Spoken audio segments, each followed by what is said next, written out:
I've worked in journalism for over a decade, but this is the first time that I've ever traveled to an active war zone. It's hard to believe that we're not even 1 year into Trump's fascist takeover of the government. The onslaught of horrifying news is happening too fast to keep track of. But what's clear to me is that the Trump administration, and ICE in particular, is tooling up for technological repression that Americans have never been subject to before. Today, I'll go over the disturbing signs of the coming age of techno-fascism, along with practical ways to defend yourself and your communities against it. I'm Micah. I'm an independent security researcher, a journalist, and a software engineer. I spent the last decade and a half reporting on classified documents, helping journalists protect their sources, building open source privacy tools, and teaching people how to analyze leaked data sets. These days, I work closely with journalists, researchers, and activists, doing what I can to keep them safe and productive. The views I'm expressing in this talk are entirely my own and not the views of any of the organizations that I'm working with. Since Trump's inauguration, the US has slid into techno-fascism. So fascism is a slippery ideology that's kind of difficult to define, and sometimes it borrows from conservatives or from liberals or even from leftists. But in the end, none of the beliefs are actually genuine. It's all about accumulating unlimited power for an in-group at the expense of everyone else. One common definition of fascism is imperialism turned inward. So here's a bit of recent US imperialism history since September 11th, 2001.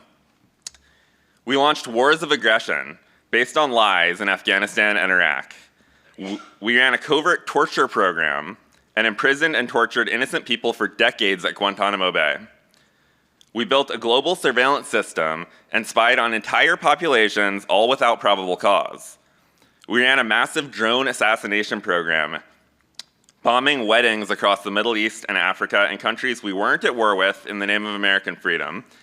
And right now, we're funding and arming Israel while it commits a genocide in Gaza. Huge swaths of the world are subject to intense state repression, violence, surveillance, and censorship.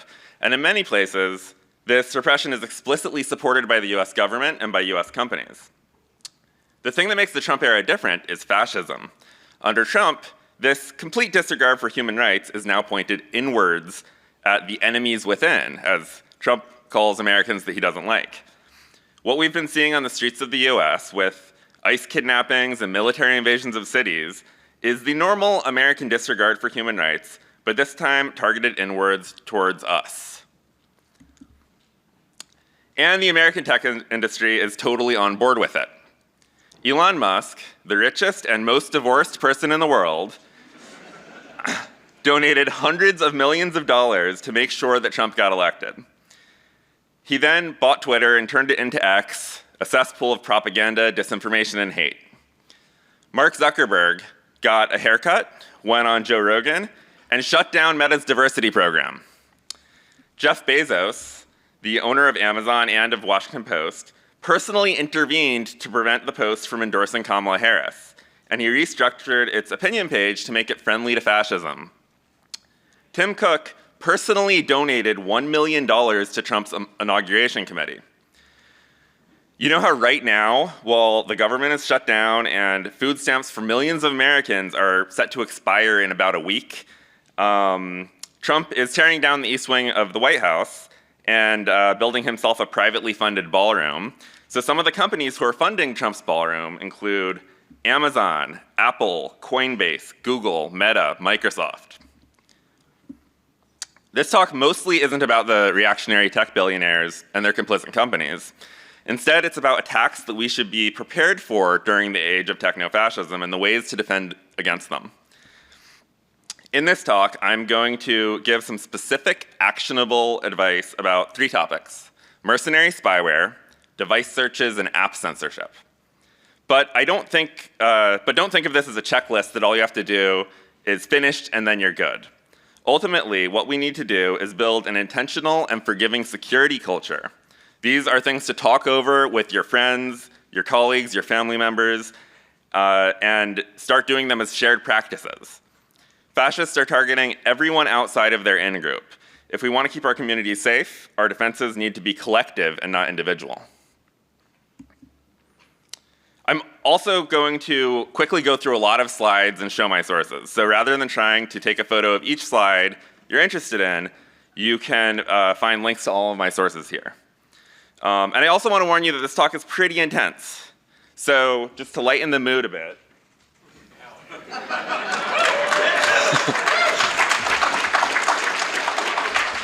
I'm going to put on some frog ears.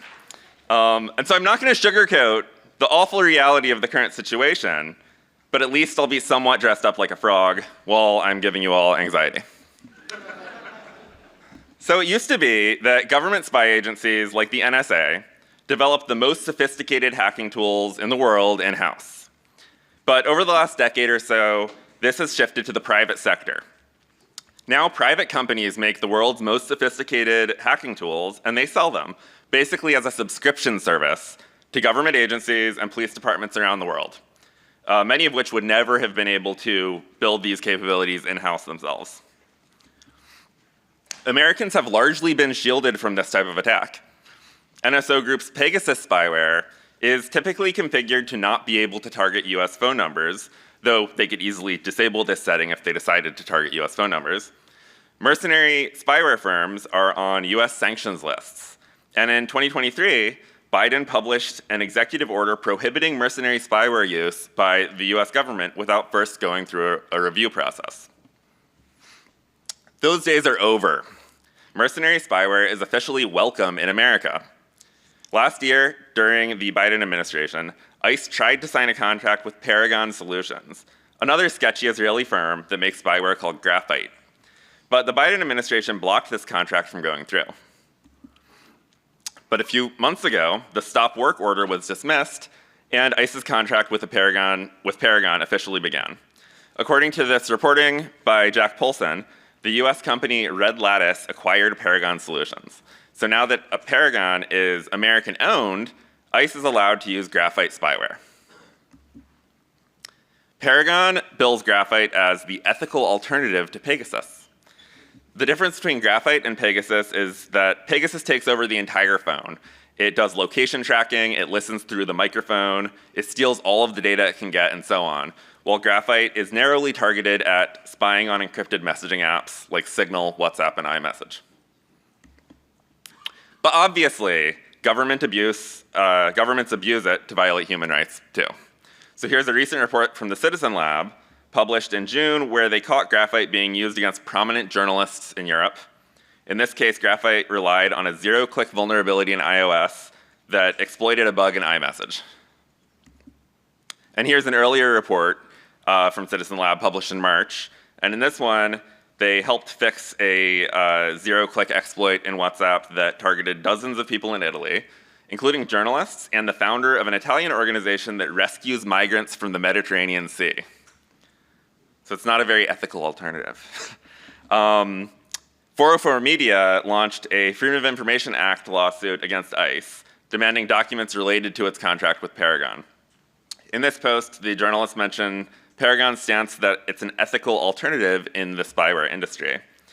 It says, quote, "Selling to ICE, an agency that has flaunted due process, accountability, and transparency, may complicate that stance for Paragon. ICE has arrested people who were following the steps necessary for legal immigration, waited outside courtrooms to immediately detain people after their immigration cases were dismissed to rush them out of the country, de-documented people who had valid work permits in order to deport them, and continues to pick up people around the country while masking their faces and declining to provide their names." There's nothing ethical about anything that ICE does, and there is no way that ICE will use Graphite in a way that isn't abusing human rights. But hey, at least the Trump administration isn't using Pegasus, right? Earlier this month, news broke that American investors appear to have purchased NSO Group. Right now, NSO Group is still on the US sanctions list. Biden's executive order making it harder for governments to use mercenary spyware is still in effect. And there's a trail of dozens of US officials that were hacked with Pegasus, which normally wouldn't be a good sign for NSA Group doing business with Americans. But in the age of techno-fascism, I really don't see those old rules lasting much longer. I wouldn't be surprised at all if we started to find Pegasus infections on the phones of immigrant defense activists, or advocates for trans health care, or even just people trying to get an abortion. Also, just to add to the absurdity of this, the main investor of the group of investors that purchased NSO Group is Robert Simons, a Hollywood producer of B-movie films. So if you haven't heard of Robert Simons before, perhaps you've heard of this 1996 Adam Sandler film. Robert Simons produced Happy Gilmore, along with a bunch of other Adam Sandler films. His entire experience is in the entertainment industry, not in tech or cybersecurity. He also has a bunch of business dealings with Chinese companies. According to the Israeli tech site Calcalist, for some reason, he's been on the board of NSO Group's parent company for a few years, and in 2023, he tried to purchase NSO Group and failed. It appears that he just tried again and was successful. And also in this article, it mentions that in 2018, Sophie Watts, the president of his production company, STX Entertainment, complained of harassment and called him obsessive. So quite likely, this guy is the new owner of the most notorious mercenary spyware firm in the world, and quite likely he's going to be selling Pegasus to fascist law enforcement agencies under Trump. But even if the current rules against Pegasus stick, there are plenty of American techno-fascists who don't have any qualms with violating human rights. Remember how I said that the most sophisticated hacking tools used to be developed in-house by agencies like the NSA? This was a big story back in 2019 when Reuters exposed that over a dozen former NSA operatives went to work for the United Arab Emirates royal family, helping them spy on dissidents, journalists, and activists. It's a bad sign that the US government is embracing mercenary spyware from sketchy Israeli firms, and the US companies are buying up these firms, presumably to make it easier to sell to the government. But I honestly think that there's enough homegrown and talented American techno-fascists to support a domestic spyware industry anyway, even without the Israeli technology. Last month, Bruce Schneier blogged about digital threat modeling under authoritarianism. It's worth a read. In it, he described the shifting risks of decentralization, which is something that I hadn't really considered before. Spyware is targeted surveillance, not mass surveillance, which means that it doesn't scale easily. If all you have to worry about is staying off the radar of high-level fascists like J.D. Vance and Kash Patel, then most people probably don't need to worry too much about it themselves. But if repression is decentralized, with every state and city having its own local fascists in charge of picking targets they don't like, then everyone needs to fear it. It's too early to know how mercenary spyware will be abused by the Trump administration, but it's prudent for everyone to get prepared for it now. So this is bad, but it's not hopeless. There's a lot that we can do to defend ourselves against mercenary spyware. Zero-click exploits, which can hack your device without any interaction from you, can feel like magic, and like it's hopeless to even try to defend against them. But it's not magic. Exploits are only possible because of bugs, and these bugs are routinely fixed in software updates. Zero-day exploits cost attackers millions of dollars to purchase, which means it's very expensive to hack a fully updated phone or laptop. Exploits for bugs that are already patched, though, are basically free. So you should never put off installing updates, and you should not only always install updates, but you should also get everyone that you know to always install updates as well. Apple added lockdown mode to iOS in 2022. If you enable it, it prevents your phone from using certain features that are frequently exploited. Basically, it reduces your attack surface. For example, it blocks fonts in Safari, which might make some websites look worse and the icons might be missing, but it cuts out an entire attack vector. I've been using lockdown mode in iOS since it came out, and it's actually really usable. A few things are broken, but otherwise it's fine. In the age of techno-fascism, you should not only turn on lockdown mode, but get everyone you know who uses an iPhone or a Mac to do the same. To my knowledge, no researchers have found a successful infection of a device while lockdown mode was turned on. And you and everyone you know who uses an iPhone should also enable advanced data protection in your iCloud account. Without it, iCloud is basically a government backdoor into your phone. If your phone gets backed up to iCloud, including your messages, photos, and all of the data in all of your apps, Apple can give this data to the police, the FBI, ICE, or whoever else asks. If you use advanced data protection, most of this data is encrypted with a key that only you control. The recovery key is a long sequence of random characters, so everyone who enables it either needs to keep this key in on a piece of paper or store it in a password manager. And so while you're at it, if you're helping people in your community enable advanced data protection for iCloud, it might be a good idea to also get them set up with a password manager. And earlier this year, Google launched Android Advanced Data Protection, which works in similar ways. So if you use Android, you need to update to Android 16, enable this, and you'll be far less vulnerable to mercenary spyware. So I don't have much love for Apple, and as I'll talk about soon, they recently categorized ICE officers as a targeted group in order to comply with Trump's censorship demands. But I am excited about memory integrity enforcement, which is built into the hardware of the new iPhone 17. Basically, if you're using the new hardware, every time software allocates a block of memory, this memory is tagged with a secret. If the software ever tries accessing that block of memory, again, without the correct tag, the request is blocked and the process is killed. So this should effectively eliminate entire classes of memory corruption bugs, including buffer overflows, use after free, and out-of-bound bugs. So this diagram shows an analysis of real exploit chains. These are exploits that were actually included in real mercenary spyware, and how each class of bug would perform against an iPhone with memory integrity enforcement. It will prevent all of them from fully hacking the device. So if you could afford it, this is one of the few reasons I'd recommend considering buying a new iPhone. Of course, if you do get a new iPhone, you should also enable lockdown mode on it and enable iCloud Advanced Data Protection.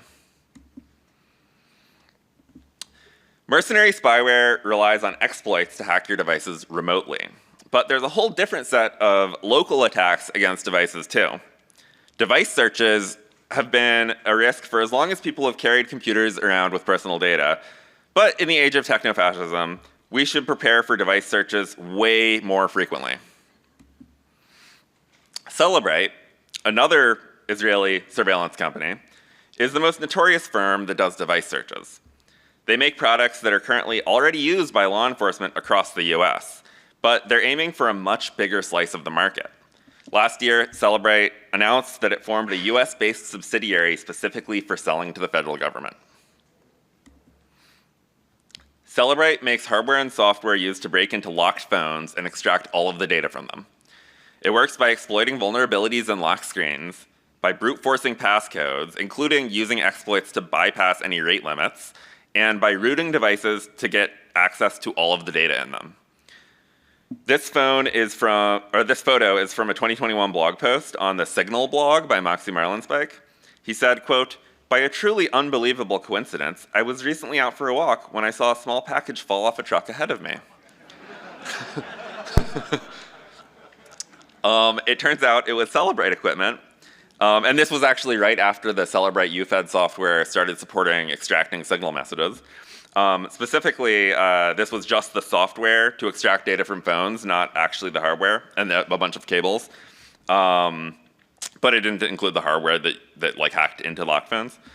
Moxie wrote about security vulnerabilities that he actually discovered in the Celebrate UFED software. He discovered that, quote, "It's possible to execute arbitrary code on a Celebrate machine simply by including a specially formatted but otherwise innocuous file in any app on a device that is subsequently plugged into a Celebrate and scanned." And then he also just announced that Signal would start downloading random files just in the file storage, but don't worry, Signal doesn't do anything with this. So, like other Israeli surveillance firms, Celebrate has a history of being abused to violate human rights. In 2020, police in the African country Botswana used Celebrate to break into the phones of detained journalists, according to the Committee to Protect Journalists. In 2021, during protests in Hong Kong, Chinese police used Celebrate to hack into the phones of pro-democracy protesters, according to reporting in the Intercept. In 2022, Russia used Celebrate to hack into the phones of anti-Putin opposition activists, according to reporting in Haaretz. Last month, ICE entered into a new $11 million contract with Celebrate. But ICE already has a long history of working with them. In 2017, they first spent $2.2 million on a Celebrate contract, immediately after Trump's travel ban. In 2019, they spent somewhere between $30 and $35 million on another contract, and now they're starting a new $11 million contract. So it's fair to assume that ICE is using Celebrate to hack the phones and steal the data from every single person that they arrest, regardless of immigration status. And when your device is searched, authorities stealing your data is only one of the risks that you face. Another is that they might install spyware and then hope that you keep using it. Here's an article from last year about a pro-Ukraine activist in Russia named Kirill Peribets. Armed FSB agents violently raided his home early in the morning. One of them picked up his Android phone and said, "What's your fucking password?" And Peribets told them. Then they threatened to imprison him unless he agreed to spy on Ukrainians for them. So he agreed, even though he says he didn't plan on actually doing it. And when they released him, they gave him back his phone, and it had spyware on it. According to analysis of Peribet's Android phone by the Citizen Lab and the legal assistance group First Department, the spyware they found allows the operator to track a target device's location, record phone calls, keystrokes, and read messages from encrypted messaging apps, among other capabilities. And the report also points out, any person whose device was confiscated and later returned by a security service should assume that the device can no longer be trusted without detailed expert analysis. So in the age of techno-fascism, this applies to when your device is seized by DHS, ICE, CBP, the FBI, and in many situations, probably local police also.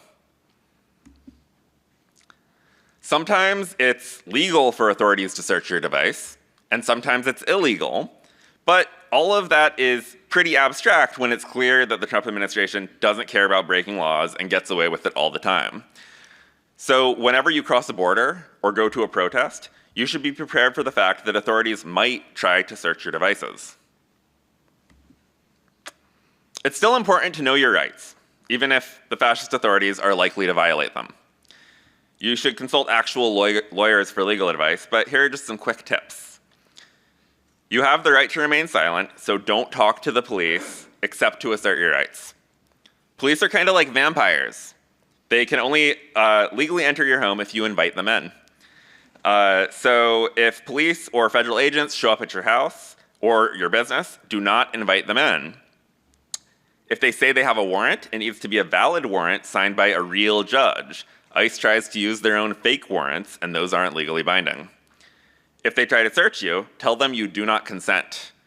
If they want you to unlock your phone or your computer, don't comply and don't share your passwords. There's a good chance that this will result in them stealing your devices, but at least they'll be encrypted. Before I go into the defenses against device searches, I want to take a minute to plug the Access Now Digital Security Helpline.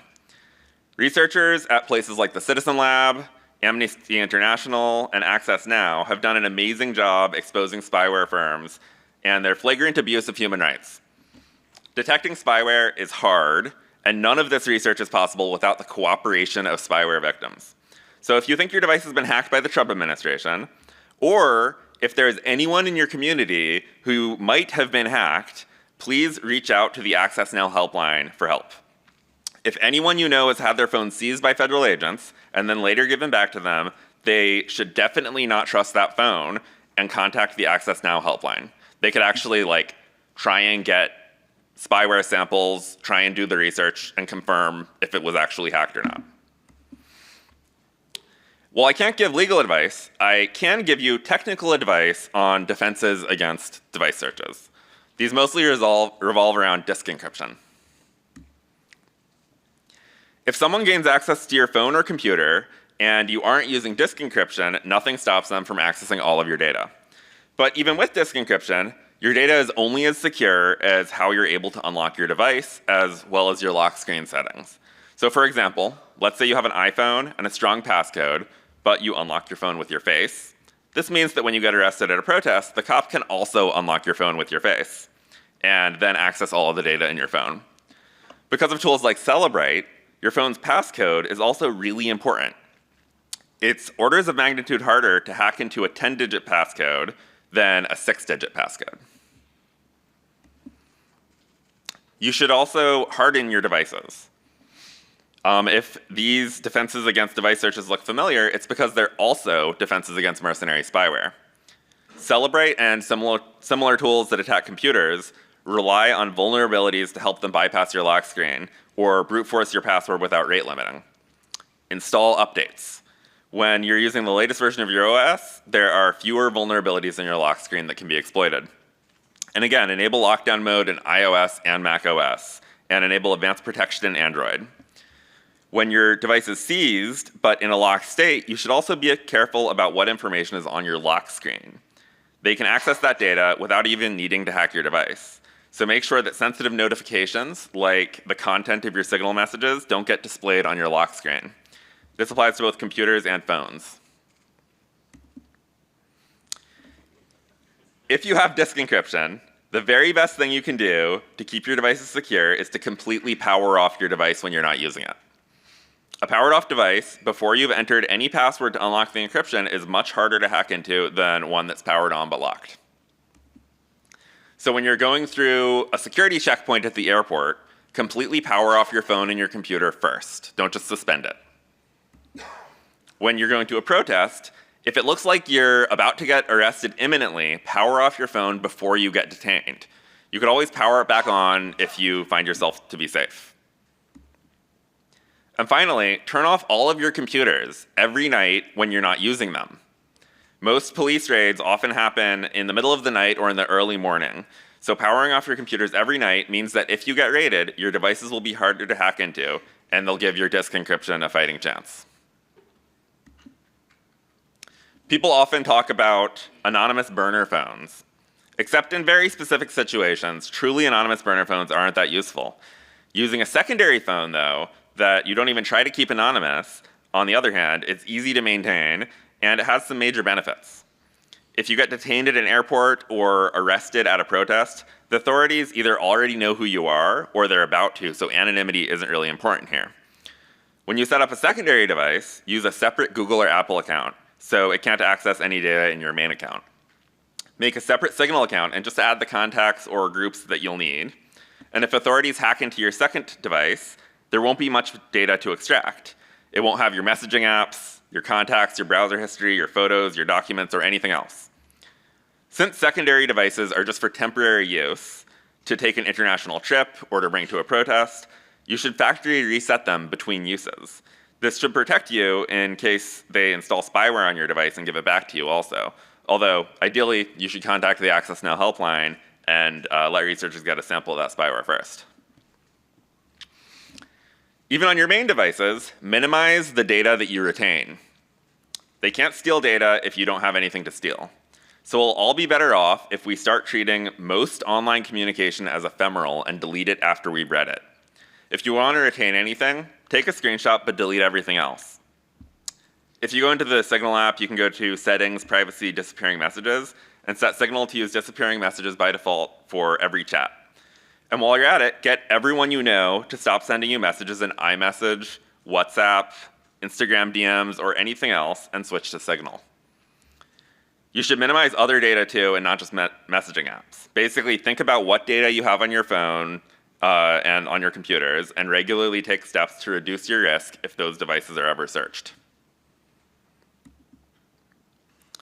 This isn't really about mercenary spyware or device searches, but I wanted to slip this into my talk too. We've known for years that ICE and local police departments across the US use cell site simulators. Here's recent reporting from earlier this month about yet another ICE contract for these street-level surveillance devices. If you're not familiar with cell site simulators, they're also called MC catchers or stingrays. They're devices that pretend to be legitimate cell phone towers, tricking nearby phones into connecting directly to them rather than to real towers. We know that they're in use across the US, but there's a real challenge in detecting them. Ray Hunter is open source custom firmware for cheap mobile hotspots that can detect cell site simulators. It's developed by Cooper Quinton and others at EFF.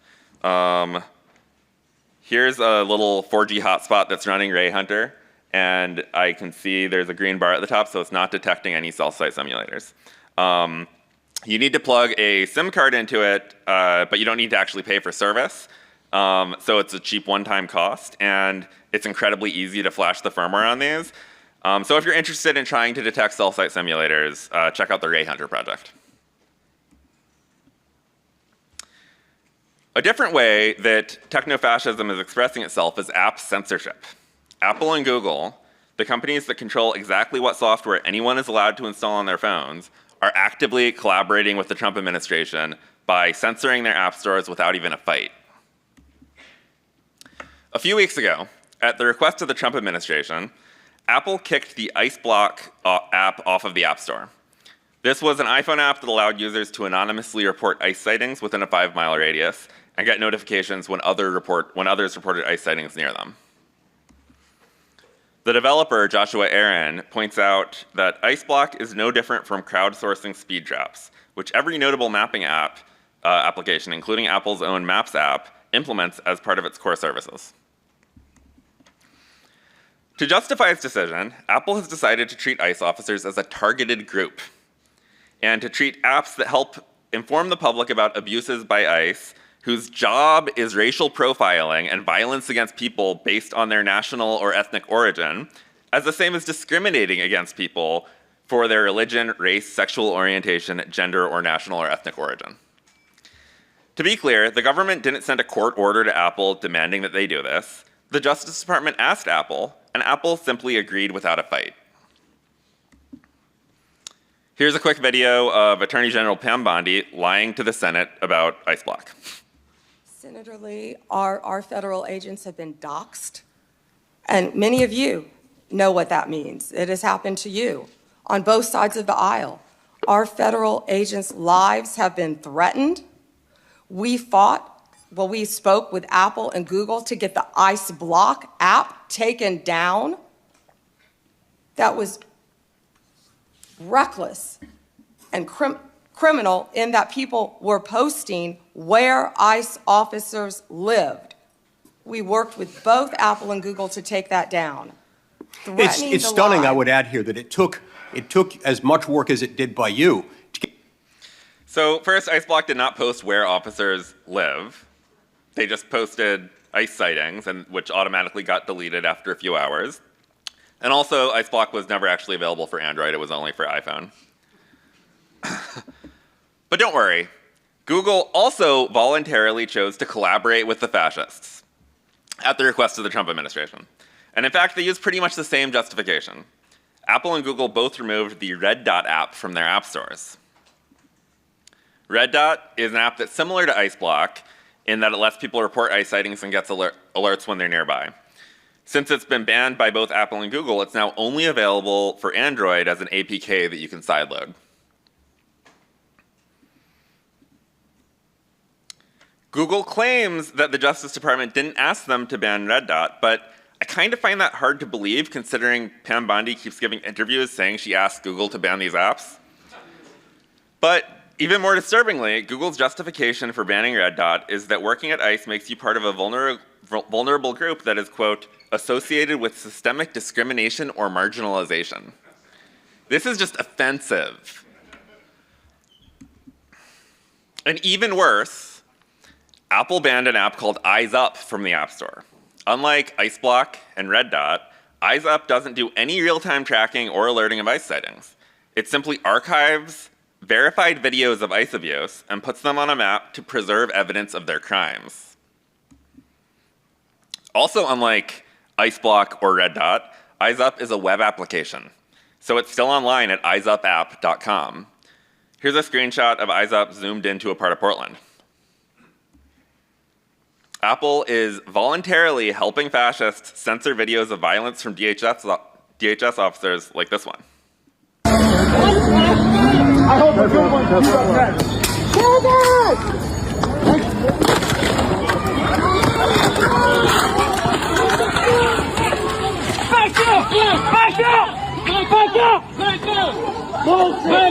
That's bullshit. Excessive fucking force. Micah! No, this is our amendment, right?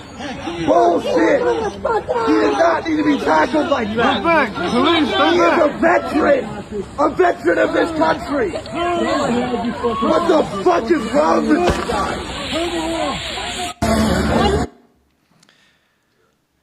It's not just Apple and Google, though. Last week, Facebook deleted a group called ICE Citing Chicagoland with over 80,000 members in it, at the request of Attorney General Pam Bondi. Just like Apple and Google, just like their excuses, Meta claimed that this Facebook group was violating policies against coordinated harm. On a recent episode of the podcast On the Media, the 404 Media reporter Joseph Cox spoke about this Facebook group. Attorney General Pam Bondi last week posted on X saying that DOJ had successfully gotten Facebook to take down a group page that she said was, quote, being used to dox and target ICE Gov agents in Chicago. I have seen a limited archive of that Facebook page. It's difficult to access now, of course, because it has been taken offline. But the section that I scrolled through, I did not see any evidence of ICE officials being doxxed or specifically targeted. It was more just reporting, hey, there are ICE officials at this location, very much in the same sort of way that apps like IceBlock were doing. So in other words, in the age of techno-fascism, American tech companies are collaborators. Before going on to solutions, I want to share one final story from earlier this week. This article describes a search warrant that ICE sent to Meta, demanding real-time metadata about who a WhatsApp user was communicating with. WhatsApp messages are end-to-end encrypted, but Meta freely gives law enforcement all of the metadata. So if you're using WhatsApp for any sort of anti-fascist activism, stop and switch to Signal. Signal has features like sealed sender that prevent them from even accessing the metadata themselves, and so they can't be forced to hand it over to ICE. And this warrant also specifically allows the government to unlock the suspect's phone using their biometrics. So again, don't use biometrics for unlocking your phone or computer. I actually think it's fine to use biometrics to have it enabled, just uncheck the unlock the phone with this. So of these 4 instances of censorship, IceBlock, Red Dot, Eyes Up, and the ICE Sightings Chicagoland Facebook group, Eyes Up is the only one that's still online. And the reason is because it's a website. What this censorship tells me is that companies like Apple, Google, and Meta cannot be trusted or relied on. So if you want to make an app that the Trump administration won't like, unfortunately, you should make it with censorship in mind. Just like Eyes Up, make it a website that works without a native app. So when Apple and Google turn on you, your tool can still be useful. And the internet is a global network. There are domain name registrars and hosting providers all over the world, and many of them won't cooperate with US authorities. There isn't much internet censorship in the United States yet, but if that changes, like if they want to start blocking the eyesupapp.com, thanks to activists in places like China and Iran and Russia, we have decades of experience circumventing online censorship. We can use the same techniques here if we need to. Finally, we should all step back from our computers, put down our phones, and devote real energy into strengthening our communities. Things are really bad right now, and it's easy to feel isolated and alone. Whenever possible, talk to people in person instead of in group chats or video calls. People are facing harassment from Trump-supporting fascists. Their loved ones are getting disappeared by secret police. The state is making examples out of people who are trying to get gender-affirming health care or reproductive health care or for protesting genocide. When they come after you, your friends, or your neighbors, the worst thing you can do is keep staring at your phone. We need real community ties with people who have our backs, and we need to have solidarity with everyone else that they're going after. People living under oppressive regimes have learned throughout history the importance of security culture. A security culture is a set of customs and measures shared by a community to keep everyone safe. So as shit gets more real, keeping your community safe is everyone's responsibility. Don't panic if you haven't done all the things that I proposed in this talk, and don't judge others who haven't done them either. It takes time to incorporate these practices into communities as a security culture, but we're all better off if we commit to them. The fascists are probably going to start hacking our phones. They're going to plug them into Celebrate and try to see exactly who we're talking to and what we're saying. They might want to plant spyware on your phone and hope that you keep using it. They're going to pressure tech platforms to prevent us from organizing. They're already doing this. They're going to use data from companies like Google and Meta to decide who to target. So it's not enough to just lock down your own devices. If we want to stay safe and productive in the age of fascism, we all need to work together. And here are a few other resources that you might want to check out. Thank you so much.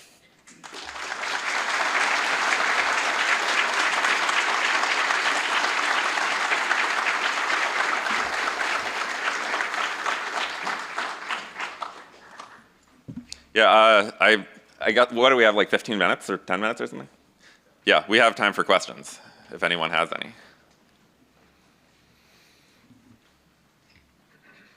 And I hope you like the frog ears. To the point about using Signal, I can speak from experience that if you're using social media apps for communication, do not sync your contacts. They pull those into the cloud, and then those can be used internally. So don't sync contacts, people. Good advice. I think that I know Graphene OS, the Android ROM, has a contacts scope that lets you choose exactly which contacts. So like, WhatsApp or whatever thinks that you're syncing all the contacts, but you're only choosing a few limited numbers. And I think the new iOS supports this too. So you can still use those apps without giving it access to your contacts. So total Sophie's choice, I know, but given the state of things right now today, iPhone, Android, which would you say is least worst? Yeah, I mean, I don't know. I think it depends. I think that it really sucks that there's a duopoly and that the Trump administration gets to decide what anyone is allowed to install on any phone at all. I think that I'm kind of excited about the new iPhone 17 secure memory corruption stuff. And I've been using an iPhone for a while, so I'm using an iPhone 17 right now. But I don't know. I think it's fine to use an Android phone too. I think Android phones probably spy on you more, but iPhones kind of spy on you a lot too. So I think that as long as you install all of your updates, try and use best practices, disable all of the bad settings, it doesn't make that much of a difference. One thing actually though is that in terms of security, I don't know. Basically, it's easier to detect spyware on iOS than it is to detect spyware on Android, and the reason is because iOS has much more verbose logs. Everything you're doing on your phone, every time you reboot, every time you do anything, it records all of this in something called the sysdiagnose log file. And you can extract the sysdiagnose and then look back in time and history. Android doesn't have a verbose log file that gets to hundreds of megabytes. Instead, it's just you can take a snap, you can do a bug report, so you can take a snapshot. And so it's easier to detect malware on iOS, but that doesn't mean that you should use it necessarily. Hi, Micah, nice to see you. I try to have these conversations with friends, family, etc., but often get pushback it doesn't have to be this hard to use your phone, right? Or, I'm not an Antifa super soldier, do I really need to? And a lot of the conversations tend to trail off because the people I talk to, my friends, my family, people who are in my circle, don't think that this level of security hygiene applies to them. Are there any trainings that you've come across or any way to bring this to my community in a way that might be more persuasive? That's a good question. I mean, one thing is most of this stuff actually isn't hard. It doesn't make things much like lockdown mode makes your phone slightly more annoying to use, but honestly, you should just use your phone less anyway and you'll be happier. So I find that to be a feature of lockdown mode. But I mean, I don't know. I kind of think that just tell people maybe you feel like you're not directly threatened right now, but but like imagine that this is, 1938 Germany, and you don't really need to worry about anyone raiding your house because you're not Jewish or something like that. Like I think that it's prudent for us to be prepared. Hi. Do you think a duress passphrase is helpful for dealing with device searches? I don't know. Like I don't know of any like empirical data about this, So I mean, I think that what I would say is that there's a lot of like, theoretical stuff that you can think about, things like duress passwords or things, but in the moment, especially if like someone is like assaulting you and like threatening you with prison time and stuff, like, you might not remember your duress passphrase. You might, decide to just give them your password because if you give them the duress passphrase and it wipes the device, that they might beat you even more. Like, there's like a lot of real world stuff that doesn't really apply. So, I don't know if it's helpful or not, but I think that if you're interested in that sort of thing, go ahead and do it. And, yeah, I mean, I think that really that just requires more research, but I also think that it's not usable. Like, I think that it might work for you, but it's not going to work for everyone, Hi. So with mercenary spyware, or I guess spyware manufacturers being moved to companies, and in particular companies that are now US owned, do you think that there are going to be any, for security researchers that are like analyzing or pulling apart this malware, are copyright protections or intellectual property protections going to start, I guess, coming into play as a way to maybe silence researchers, do you think? Or is it basically the same as when it was done in-house by government entities? That's an interesting question. I mean, like the flip side of that, like there's a big lawsuit that where Meta sued NSO Group over exploiting WhatsApp, and they actually won a huge it's something like $230 million settlement that the NSO Group has to pay Meta. But yeah, in terms of like US, I don't know. I mean, I think that the good news is that Citizen Lab is not American; it's Canadian. And it's also associated with the research university. And then like Amnesty International and Access Now are like global NGOs. So I think that there's a bit more leeway for researchers. Like even if you're American, you can like work with groups. And there's actually another thing. If you're interested in this sort of thing, there's a lot of demand right now for researchers to find spyware. So like if you live in Portland and and like a bunch of people just got arrested by ICE and their phones were taken from them and then they were given back, like, yeah, you should contact Access Now, the helpline, and get help and stuff. But also like, you as like a security nerd, like volunteer to help, try and get a copy of that sysdiagnose log, try and dig through it and like I think that this could be a really good way to contribute to your community.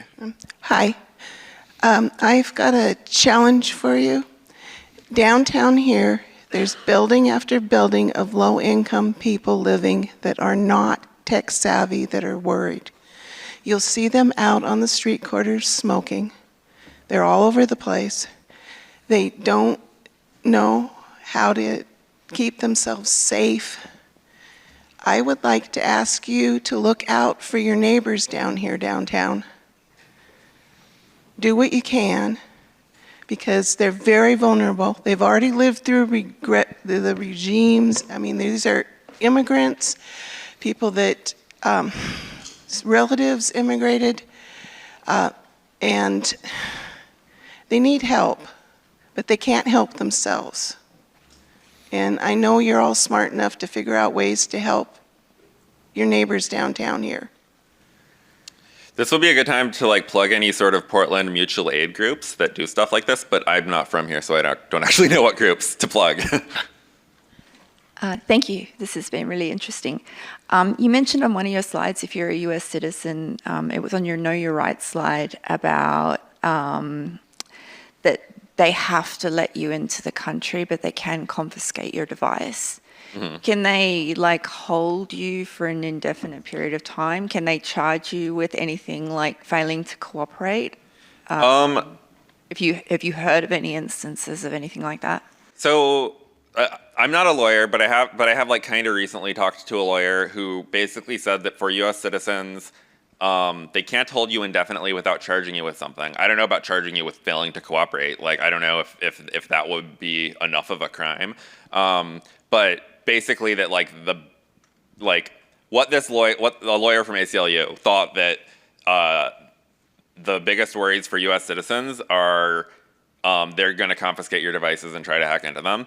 But I think they can't hold you for more than something like 2 days or 3 days or something like that. So they might hold you for a few days, but then they have to let you go unless they maybe they break into your phone and find some excuse to charge you with a crime or something. Then they could hold you for longer. But yeah, I haven't heard of instances of U.S. citizens just getting disappeared while traveling. Doesn't mean it hasn't happened. Maybe it happened and they weren't able to contact anyone, so no one knows. What's next for you, or are you working on anything interesting? So currently I'm doing a bunch of research. So I'm basically like a consultant now. I'm self-employed. So I'm actually working with Citizen Lab, and I'm working with Freedom of the Press Foundation, like doing a bunch of software development, and other people. So, I mean, I don't know. I feel like it's really hard to do any sort of planning when everything's crumbling around us. But I'm just gonna try and survive and keep people safe. Yeah, what makes you trust lockdown mode if you don't trust Apple? So I don't think that lockdown mode is necessarily going to mean that you're safe. I don't think that means that the device is secure. But basically, what it does is it cuts off common attack surfaces. So one of the things that it does is it disables a bunch of features in iMessage. So when people try and send you documents over iMessage, it doesn't work anymore. And when people send you links, it makes those links not clickable. So it's a lot easier to it's a lot harder to accidentally click on a phishing link and then exploit something in Safari or whatever. So it's not that I trust it. It's just that there's the